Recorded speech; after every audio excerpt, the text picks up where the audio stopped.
I live in the middle of Wisconsin, and I owned a diesel repair business where I traveled around the state working on diesel engines. Sometimes I might be in a gravel pit working on a piece of construction equipment, or a hospital working on a generator, but I did on-site repairs. The day of the accident was actually November 16th, 2006, and I was working about an hour south of our home, where we base our operations out of. My repair facility or repair base was here, and I drove an hour Tuesday, Wednesday, and Thursday. Accident happened on Thursday. I started working on that truck on Tuesday. So the third day, I had just, it was a Peterbilt logging truck. There's a lot of logging in our area. And I was called to fix a antifreeze leak, a coolant leak on the engine. We took it apart on that Tuesday. The man working with me his name is Leonard. He was the mechanic that worked at that place. He changed tires and changed oil, did that kind of stuff, but he didn't have the tooling or the training to do the engine repair. So that's why they brought me in. So him and I worked together for 3 days on it. And we got to the last day of the job. In order to test the repair, we started the engine to make sure it was no longer leaking coolant. While it's running, maybe 15, 20 minutes the most, I was putting my tools back away. And I was just down to the last couple tools, putting back in my big service truck. And if you could picture this garage where we're working on this logging truck is nothing more than a big implement garage shaped like a big rectangular shoebox shape. The service truck, my service truck, is backed up to this big logging truck in the middle of the shop. We work on it the 3 days, get to the end. I tell Leonard, start it up, let's check it. While he's running it, I'm putting my tools away, and I just had a couple wrenches left. He walked up, tapped me on the shoulder and said, "Hey, before you go, could you look at one more thing?" I remember looking up at the clock. It was 10 after 6. I had left my house that morning at 6 a.m. It's an hour drive there. I know I'm already a 13-plus hour day. I didn't want to work anymore. And he said, "Will you just look at this one more thing?" And that's when I looked at it, and I'm thinking, well, I'll look at it, but I'm not going to fix it. I'm done for the day. And he said, "Oh, you don't have to." He said, "I've got a dirty spot on the front of the engine." He said, "I think it's an oil leak. And it's a big yellow Caterpillar engine in this big Peterbilt." And he said, "It makes a dirty spot. I wipe it off. It comes back." He said, "I can't figure out where it's coming from. Can you just diagnose the place that it's coming from? We'll order the parts. I'll bring you back at a later day to finish." I said, "Great, I'll do it." So there's a tool, Randy, that mechanics use to go underneath vehicles called a creeper. And it's just a small rectangular tool that you lay on. It has little wheels on it in order for you to roll underneath these vehicles. And the thing with tools is there's good tools and there's cheap tools, and people that work with their hands for a living always tend to go towards the good tools because cheap tools are very aggravating. And I looked down, the guy crawled off underneath the truck. I'm going to crawl underneath the truck to look at this spot, and it's this piece of junk creeper, very cheap, aggravating tool. And cheap creepers are bad because you get on them, you try to go left, they go right, they pinch your arms, they pinch your legs. If you every little crack in the cement, they stop. And it can be a very aggravating as a mechanic to try and use one of those. So I looked down and I saw it, and I thought to myself, I don't want to get on that piece of junk. It is just going to make me mad. So I turned around and looked in the back of my truck, and I've got a really expensive Snap-on creeper in my truck with big wheels on it and a lot easier and better to use, but it's all strapped down. And I'm thinking, I just want to go home, eat supper. So I didn't take the time to get my creeper. I got on his plastic hollow core creeper. And I'm taking a lot of time to share that detail, but it is a life or death detail. So I got on his junky little plastic hollow core creeper, laying on my back. I rolled underneath the front of the truck. Randy, I don't know if you've ever had the opportunity or desire to look underneath a big truck, big Class 8 semi-trucks. But if you were in the front of the truck, looking from the front to the back, and then you've got these big bumpers on these old bumpers. They're old trucks, they're big chrome bumpers. But there's just that little bit of space between the bottom of the front bumper and the ground. If you were to get on your knees and look underneath the truck from the front to the back, you'd see on these big trucks, the lowest thing to the ground is the front axle. And it's just nothing more than a big solid steel I-beam that goes from the left side to the right side, holding the wheels that you turn your steering wheel, and those wheels would move in the front to steer your truck. But empty, with this truck, this truck sitting empty in the garage with no logs on it, it has 5 to 6 tons of weight on the two front tires, just the two front tires. So 10 to 12,000 pounds of weight on that front axle empty. Leonard had jacked up that axle on the passenger side, and with a little round bottle jack, 20-ton capacity bottle jack. He put it on the passenger side the first day, Tuesday, when we took the truck apart. He placed it under that axle, and the axle's maybe, this wide front to back. It's maybe this tall, but there's just that little bit of space between the bottom axle and the ground. He had put that jack in that space, jacked up the passenger side, removed the passenger side front wheel so that we could get an engine hoist in from the passenger side of the truck.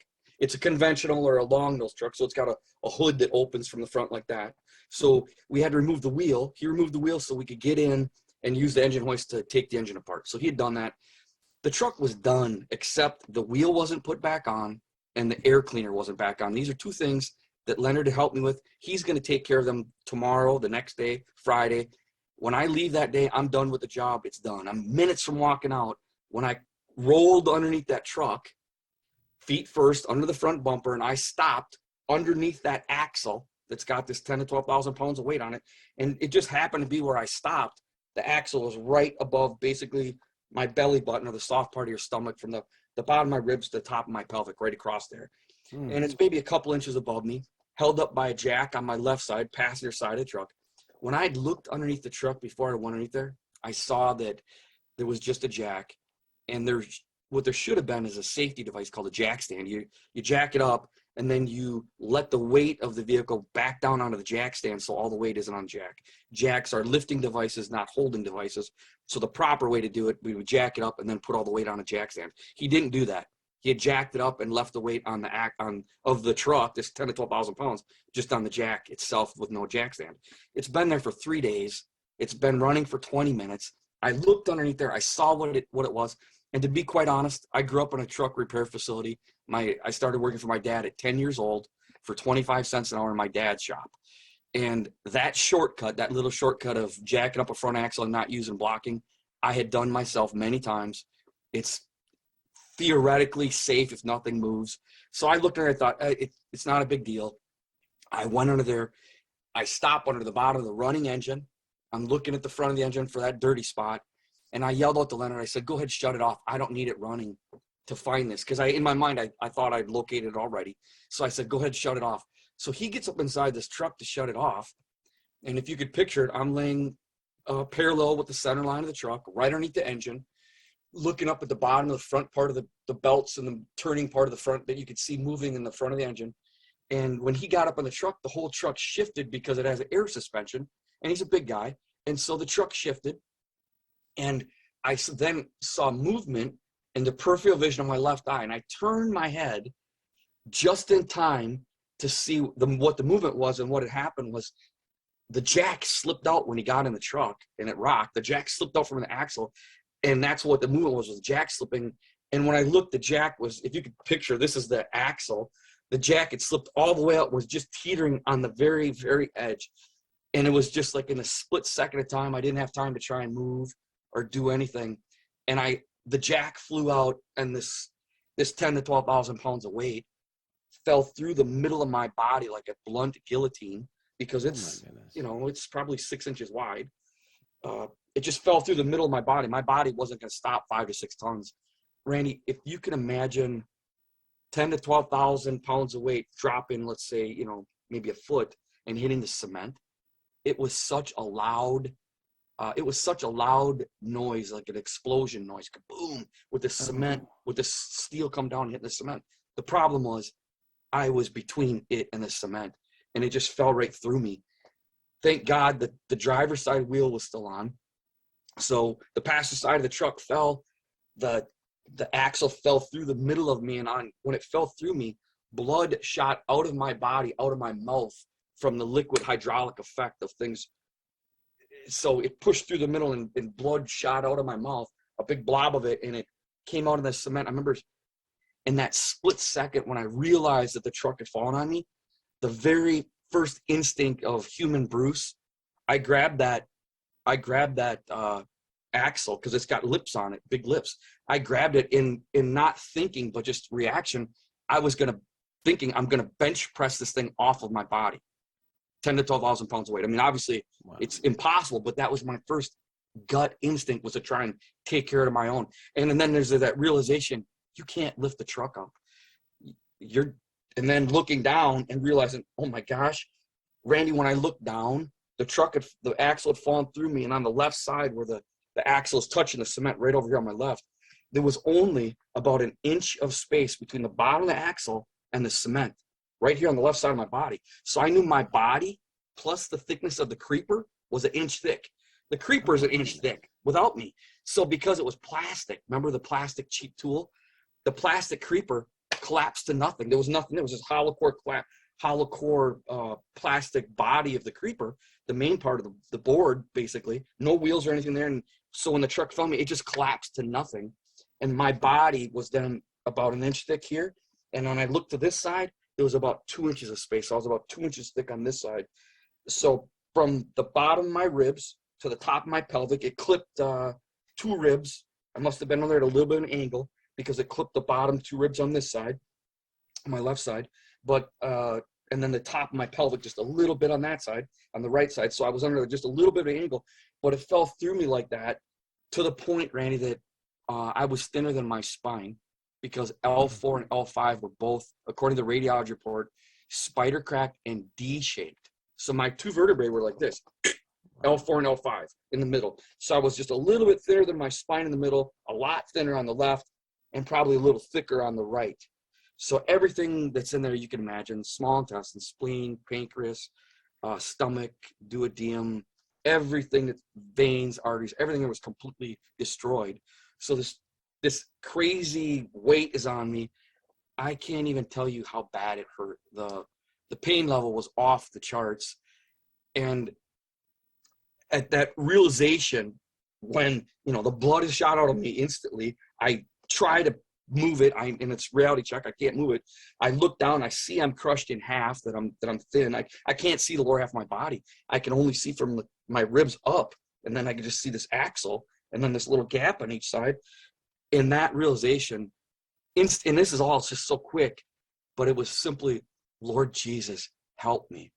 I said it once, and I said, Lord, help me. I'm putting in the Jesus part for anybody listening. I was referring to Jesus. When I said, Lord, help me, I was talking to Jesus, me personally. So I said, Lord, help me once, and I said it again a second time. I don't know if it came out of my mouth. I don't know if it's just in my heart, but I know I said it a second time. Lord, help me, please. And just looking down and seeing how crushed and just this pain was just over the top. Leonard gets down to the truck. He never did shut the engine off because the jack slipped before he could shut the engine off. So the engine's still running. It's just inches above me. It's not going to hit me or anything, but the running part of the belts and the vibration dampener is right above my head. I mean, just inches above me. Everything's on the cement. The thing with diesel engines, Randy, is they vibrate. Diesel engines inherently vibrate for many reasons of their design and construction, gear drive, high compression, lots of reasons, but they vibrate. This big diesel engine right above me with 10 to 12,000 pounds, crushing my spine to the floor, still vibrating. It was like an electric bread knife sawing me in half. The vibrations exaggerated the pain. So he gets down out of the truck, and I'm looking at him. The bumper is behind my head, and there's a gap between the bottom of the bumper, that he's trying to look underneath to see me. And I'm looking at him, and he's looking at me, and our eyes are locked. And the truck is still running. And I'm saying, call 911. I'm begging him to call 911. See, he had jacked it up and not used safety equipment. I've known this man since I was, at the day of the accident, I was 36 years old. I'd known him since I was probably 10. So at that point, I'd known him for over 25 years. He's a family friend. It wasn't just somebody someone I didn't know. This man is somebody actually was a family friend, just happened to be a family friend. And he went into shock, and he just froze. And he's looking at me, and I'm looking at him, and I could see in his eyes, he was horrified, but I could see the guilt. Like he felt bad because he knew he should have used safety equipment. And that's the look in his face. And he just froze, and he didn't move. And it seemed like forever. And I kept saying, please call 911. Nothing. He's in shock. He's just staring at me. I don't know how long it lasted. It seemed like forever, but I'm sure it was a very short period of time. But to me, in that moment, it seemed like forever. Finally, he shook out of it. I could hear him screaming on the phone. He called 911. Randy, we're in the middle of very remote areas you'd expect a logging business to be. It's in the middle of nowhere. like a lot of places in Wisconsin here. I mean, just very rural.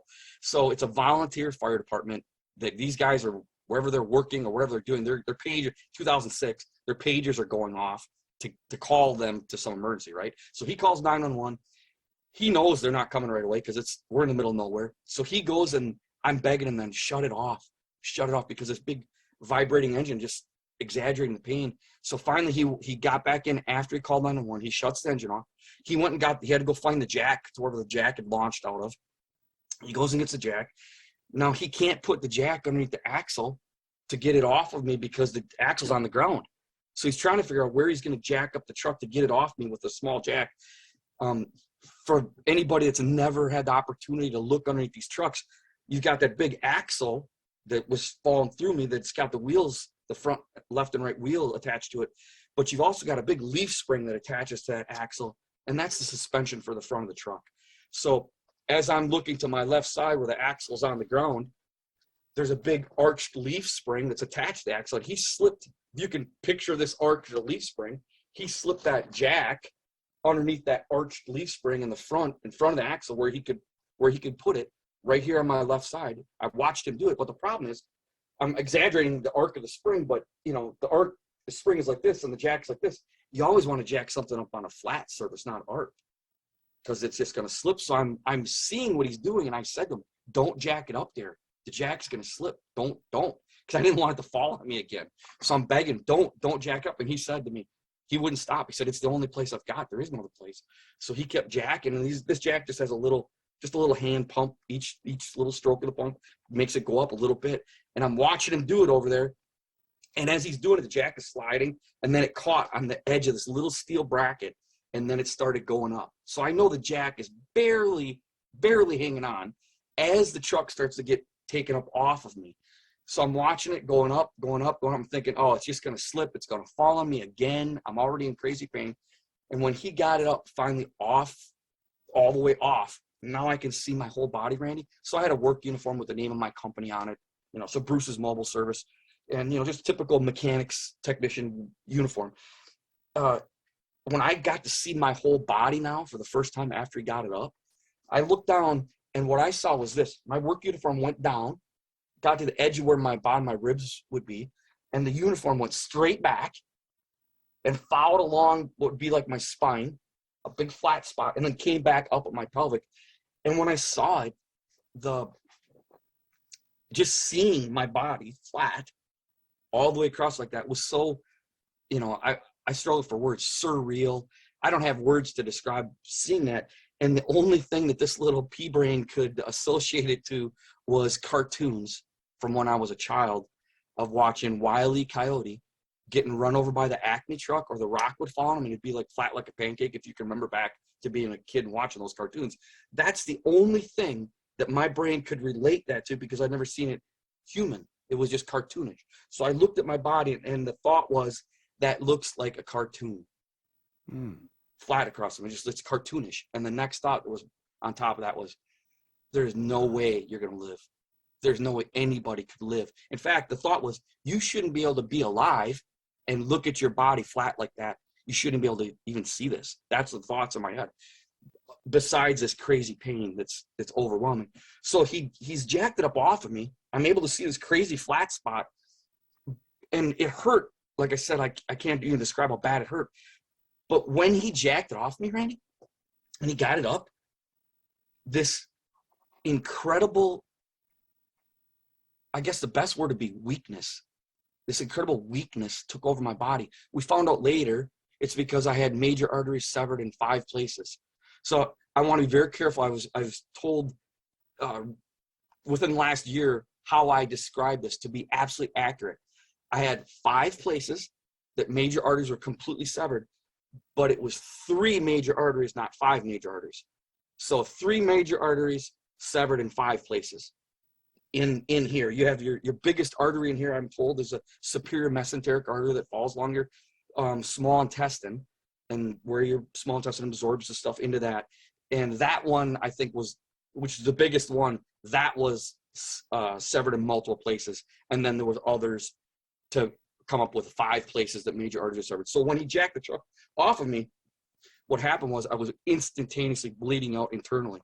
I was told by some firefighters in New York City that when if somebody gets run over in the subway, before they take the subway, before they get it off of them, if they're conscious, they try to get somebody to talk to say goodbye on the phone, because as soon as they lift it off, they bleed out and die.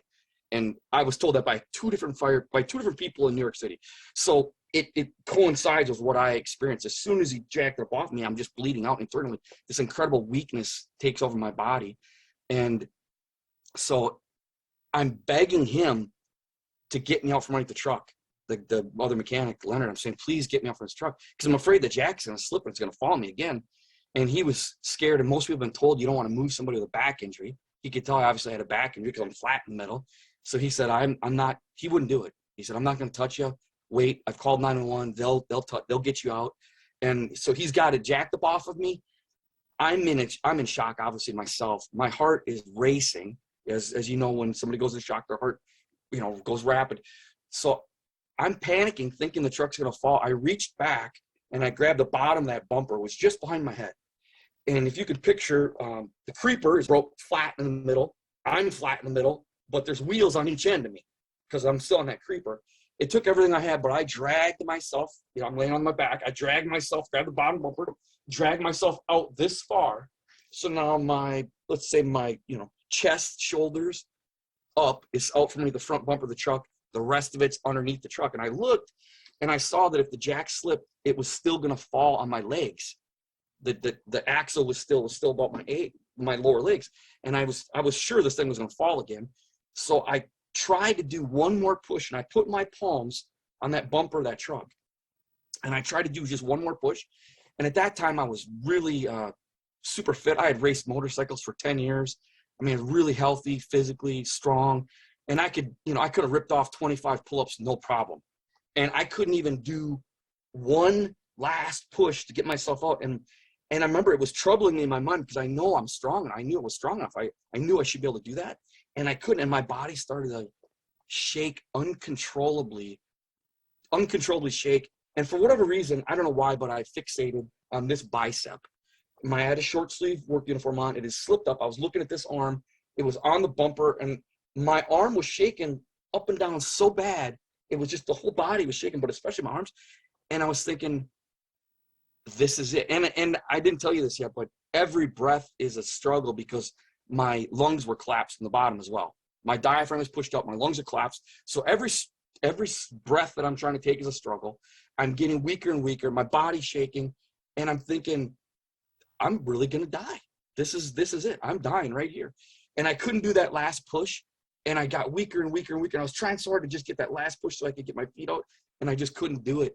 And that was the first guy gets there.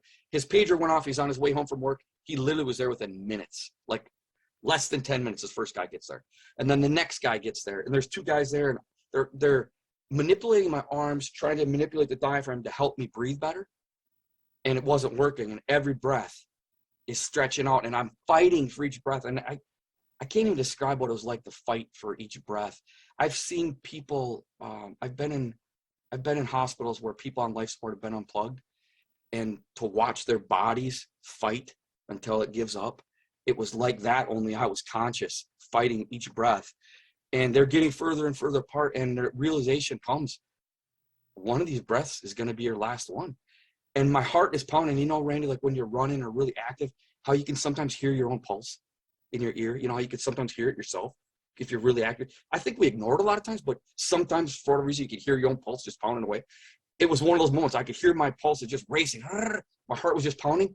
And the only way I can describe what I heard is like, because I'm a mechanic, it was like shutting off an engine an engine that's a high RPM, and then you shut it off and it just goes and stops. That's exactly what my heart did. It just went, and it was coincided like with the last beat at that, what should be death at that last beat. I didn't experience death at that last beat. Just like that, my spirit left my body. And when my spirit left my body, I went from the absolute worst pain I've ever experienced in my entire life. And I went up into the roof of the garage right above, maybe 14, 15, 16 feet up above.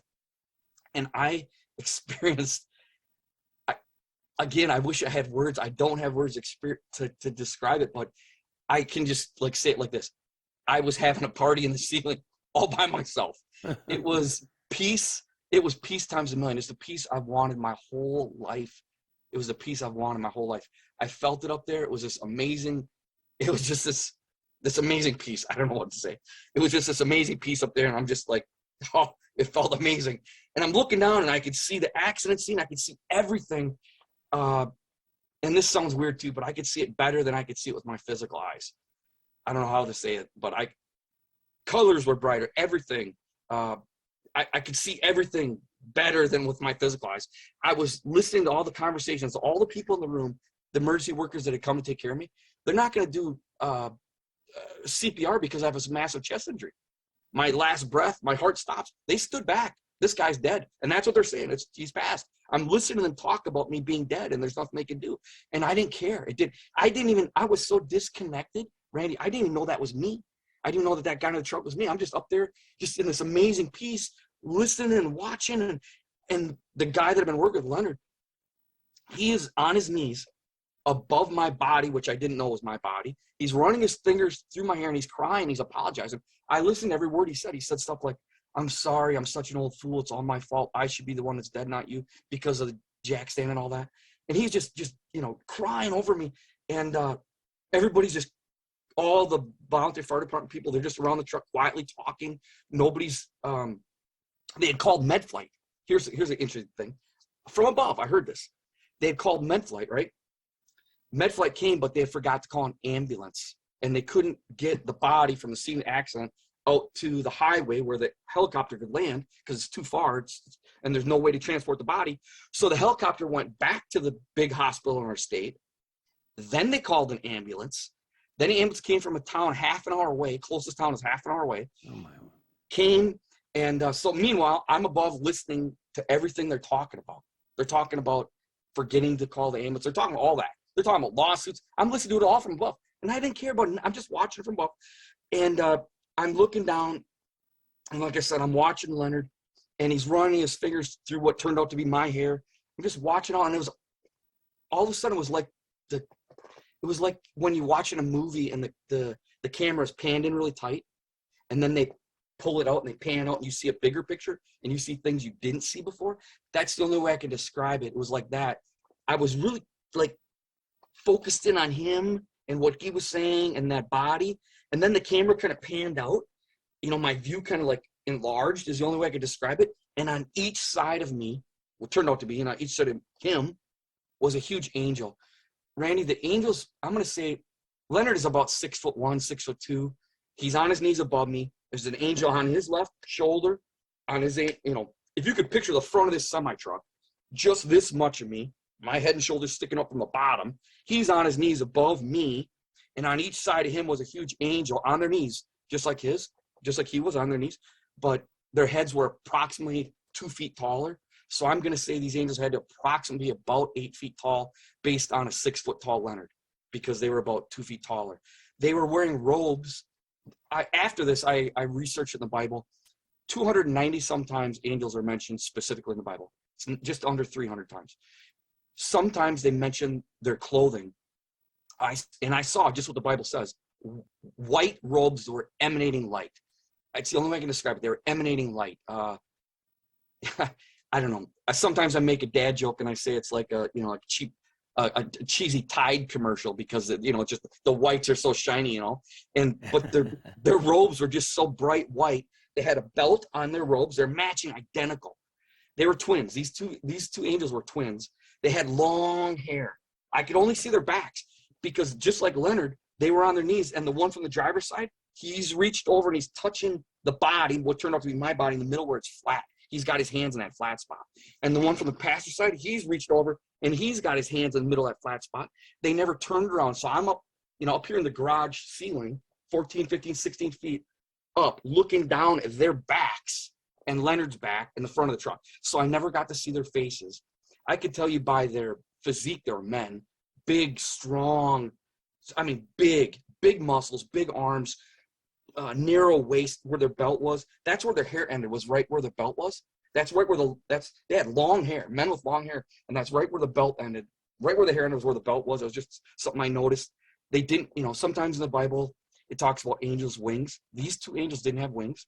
They were just, looked like 8 feet tall, big men, emanating light. They never talked to me. I didn't know their name, nothing. They're just there. And I'm looking from above, and I say, oh, look, those angels are down there to help that guy. That's nice. And it seemed, here's something strange too. It seemed normal. I've thought about this later. The first thing after, in the hospital, when they took me off the coma, and the first thing I wanted to do was to tell people about the angels. But in the ceiling, watching in the spirit, it didn't seem like a big deal. I think because in the spirit realm, angels are not a big deal because they're normal in the spirit realm. That's why it just seemed like a normal thing. Oh, look, those angels are down there to help that guy. Isn't that nice? So I'm just watching it all happen, and just watching the interaction, listening to everything.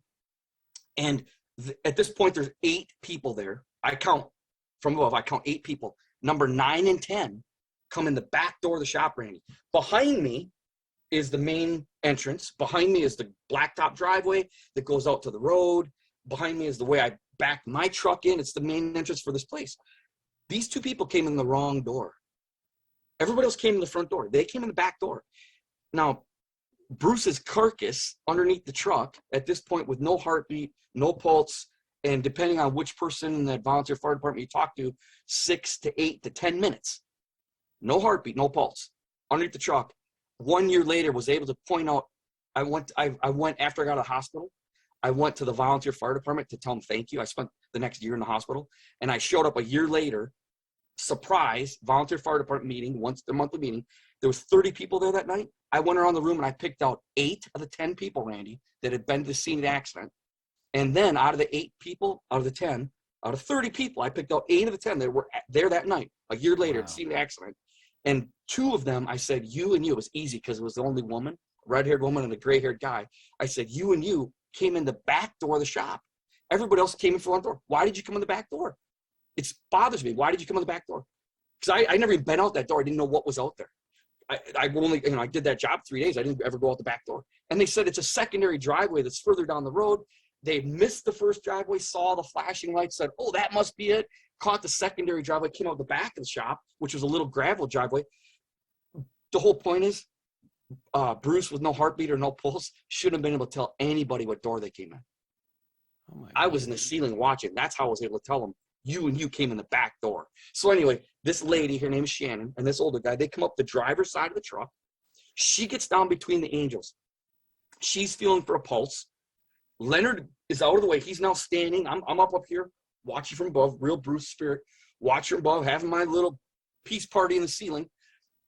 Angels are still there on each side of my body down there. She's feeling for a pulse. And on the passenger's corner, so my left looking from above, the passenger's corner was a big guy in bibs, one of the guys from the volunteer fire department, and another smaller guy. And the big guy had his arms crossed, and he says to this lady, Shannon, who's feeling for a pulse, he says, it's too late.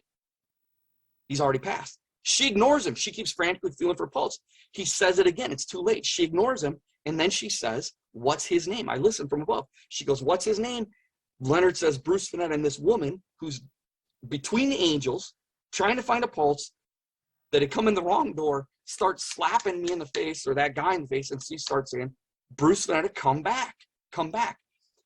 All the people in the room that were quietly talking that are on the volunteer fire department, they all stopped talking. And they looked over and looked at her like she's crazy.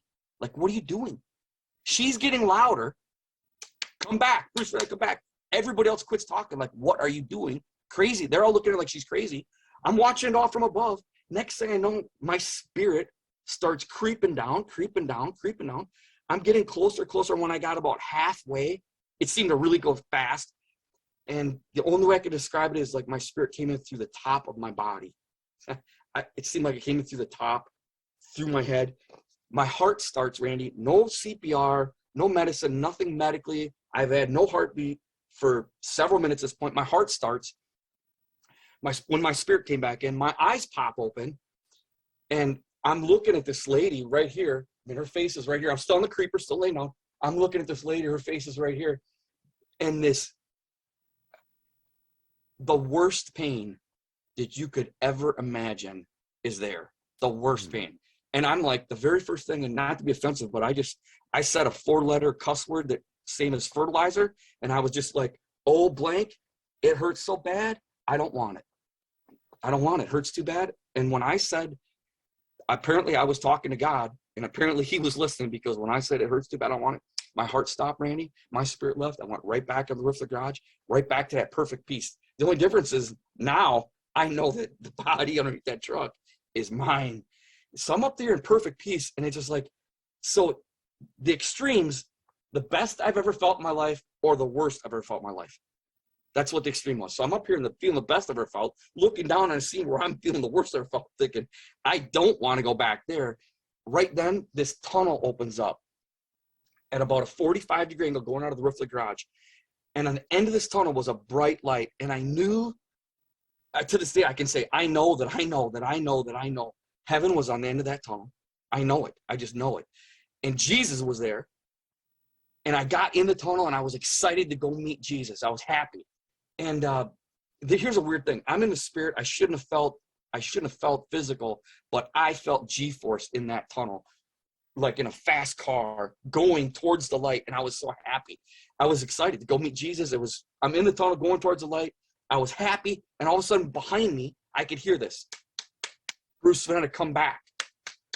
Come back. I stopped in the tunnel, still looking towards the light, still wanting to go to the light. And I got sucked backwards. Even though I didn't look where I was going, I was looking that way because that's where I wanted to go. And I got pulled out of the tunnel. Now I'm back in the roof of the garage. I can see the tunnel. I can see the light. I can see the angels. I can see the lady over me, my body, and I didn't want to go. And my spirit got sucked back into my body. And when I came back in, again, this horrendous pain. And I looked on my left and I looked on my right for the angels that I had just seen twice. And they were gone. I couldn't see them. And that scared me because I'd seen them, but now I couldn't see them, and now all the pain is back. So I've got all the pain, and I can't see the angels. And I start going, God, did you take the angels away? Where'd they go? What happened? And I start panicking, and this pain is just so bad. It's overwhelming me. And in that pain and fear, immense pain and fear, right there in that crazy chaotic storm of my mind, God spoke. And he wasn't scared. He didn't sound upset. Very, very calm. He simply said this. He just said this. If you want to live, you're going to have to fight, and it's going to be a hard fight. Period. No time for questions and answers. No theological discussions. No, nothing. He just simply said, if you want to live, you're going to have to fight. It's going to be a hard fight. It took me, Randy, I think about 1.2 seconds to go, yeah, forget this. I don't want to live. I don't want to fight. That felt too good. This hurts too bad. I'm out of here. My heart stopped. My spirit left. I went back up to the roof of the garage. I could see the angels there. They're still there. I'm like, okay, but the tunnel's there, the light's there, and I'm going to see Jesus. And I got in the tunnel. I'm going to see Jesus. Third time out of my body. Second time in the tunnel. I'm rocketing away. And then I could hear, Bruce, I'm going to come back. Come back. And I'm going, no. And I got sucked back. I'm back out of the tunnel. I'm back in the roof of the garage. I see the angels. I see her. I'm just going to stop right here. I don't often say this. I leave this out a lot. But when I was in my body the second time, and God said, if you want to live, you're going to have to fight. It's going to be a hard fight. He was quiet. He was stable. He was calm. He wasn't yelling. But there was another voice, Randy. It was loud, and it said this, just give up, go ahead, go to heaven. Just give up, go ahead. Why fight? Why fight it? Just go to heaven. Why fight it? And I listened to that voice, and I left that third time, and I was going to heaven. And when that woman called me back, and I came back into my body that last time, I'm in my body, and it's hurting so bad, and I'm thinking, I don't want this. The woman spoke. This first responder spoke, and she said, Mister, you're on the verge of life and death. I'm thinking, lady, you have no idea you have no idea, lady. Yeah. And then she said, what do you have to fight for? Do you have a wife? Do you have kids? Do you have anything in this world to fight for? I couldn't fight for myself. It hurt too bad, and that's the piece I've always wanted anyway. And I wanted to leave. And I realized in that chaos and in that pain that this woman speaking, I knew it was the voice of God speaking through her, because he had said, if you want to live, you're going to have to fight. It's going to be a hard fight. That's what he said. Now she says, what do you have to fight for? Do you have a wife? Do you have kids? I had completely forgotten that I was married or had 4 small children until she said that, because the pain was so overwhelming. There was nothing else in my head but that pain. When she said, Mister, what do you have to fight for? Do you have a wife? Do you have kids? I was like, oh my gosh, that's right. I'm married. I have 4 little kids. They need a dad. And so I couldn't fight for me because it hurt too bad. But I could fight for my family. And she said, don't close your eyes. I'm thinking, lady, if you knew where I was going every time I closed my eyes. She said, don't close your eyes again. Stay here and fight. I said, okay, I'll stay here and fight. So I kept my eyes open, and the pain was horrendous.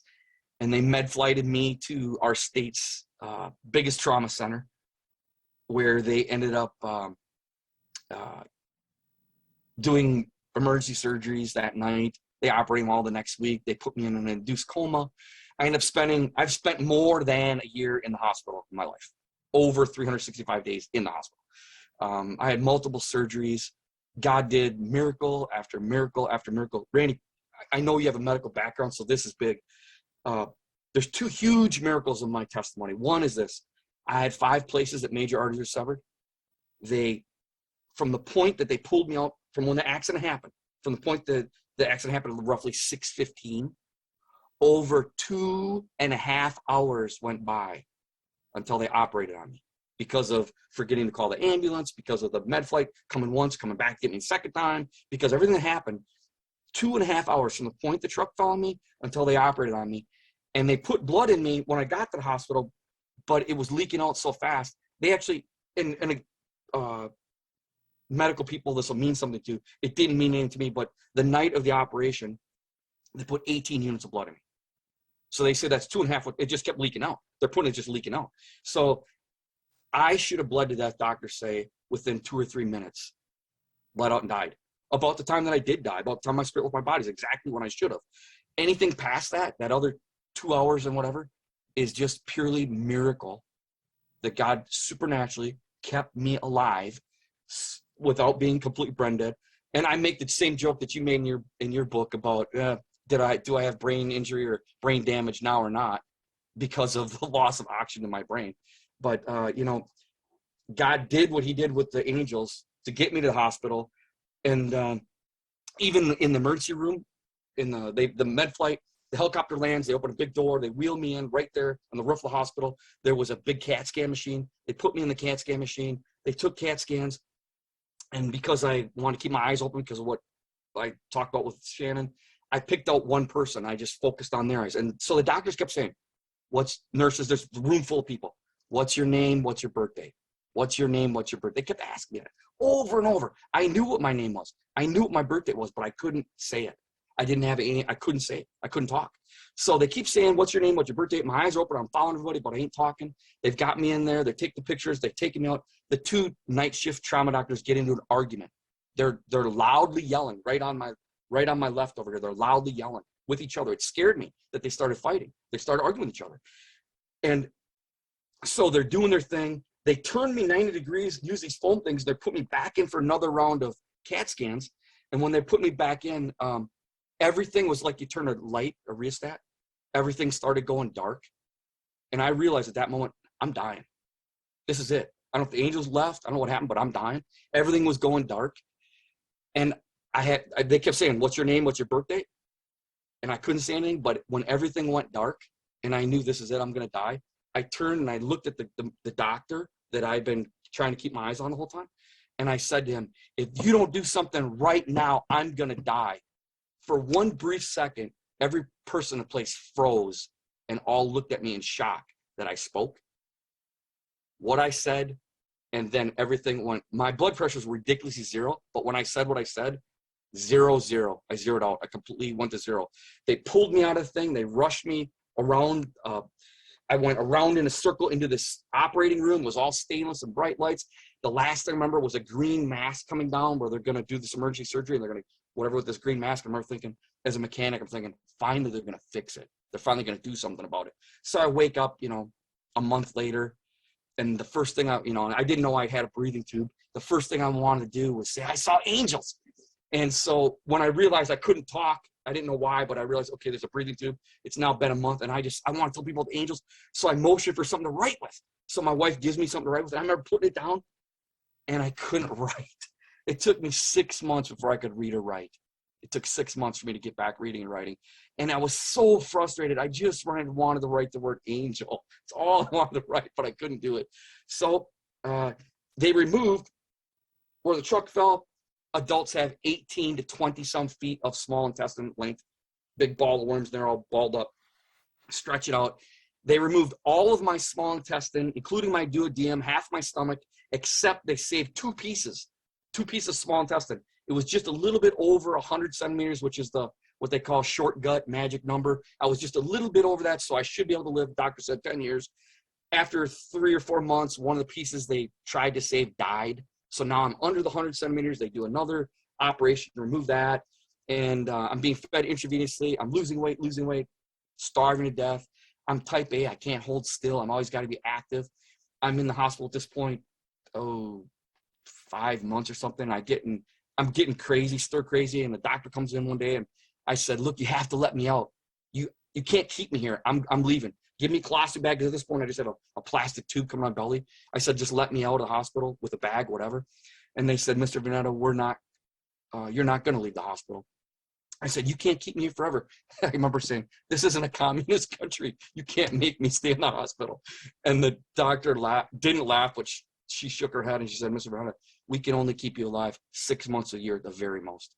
And I remember that's the first time they had said that. First time somebody actually said it out loud. And so I did end up going home. I'm losing weight every single day, losing weight. God woke up a guy across the United States in New York, 2 mornings in a row, told him, buy a plane ticket, fly to Wisconsin, pray for that guy. If you do, I'll do a miracle. He blew it off the first day. The second day when God woke him up at the exact same time in the morning, he ended up buying the ticket. He flew to Wisconsin. He prayed for me in the hospital rain. And when he did, literally a creative miracle happened, and God gave me back half of my intestines. So I have 9 to 11 feet of small intestine after having just less than, 2 feet or a little over 2 feet, less than 100 centimeters. All of a sudden I've got 9 to 11 feet of small intestine, which was make it or break it. That's die or live. So God did that miracle. So really the 2 biggest miracles, not bleeding out, not dying, being alive after having 5 places, major arteries severed, and then God doing a creative miracle and giving me back half of my small intestines.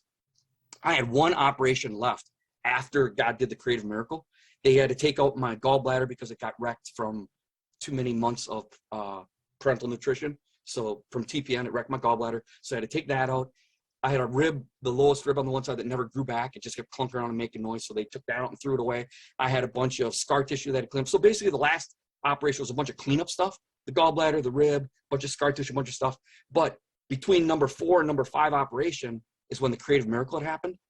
And my surgeon, who had told me that he was an atheist, I was told by a nurse and a doctor who were in the room of the 5th operation that when he cut me open and he saw with his own eyes half my intestines there, 9 to 11 feet of intestine that was not there before, because he took it out. He knew exactly how much. And they call this guy genius. He's the best of the best.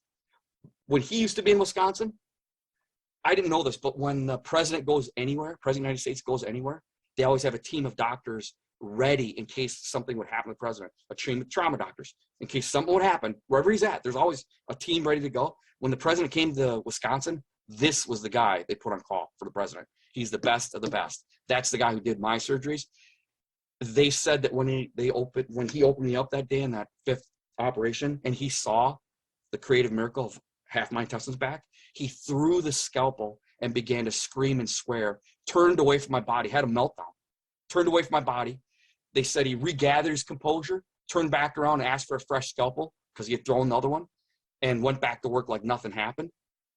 But I'll guarantee what happened was he had to, at that point, He saw a miracle and he had to try and make sense of it. If you don't believe in God, it's going to scramble you. So it scrambled him for a minute, but he's professional enough. He gathered himself, went back to work. He is no longer an atheist. And he said that my case was the first time he knew that he knew that he knew there was some other power that he couldn't see at work.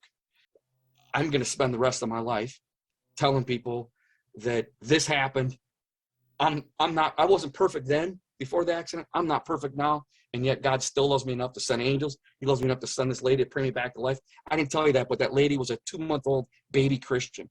She wasn't even going to church. She was reading the Bible, Matthew, Mark, Luke, and John. She had just read in John, Jesus saying that those that will do things, those who believe in will do things, do the same things that he'd been doing. In fact, greater things they do. She had just read that.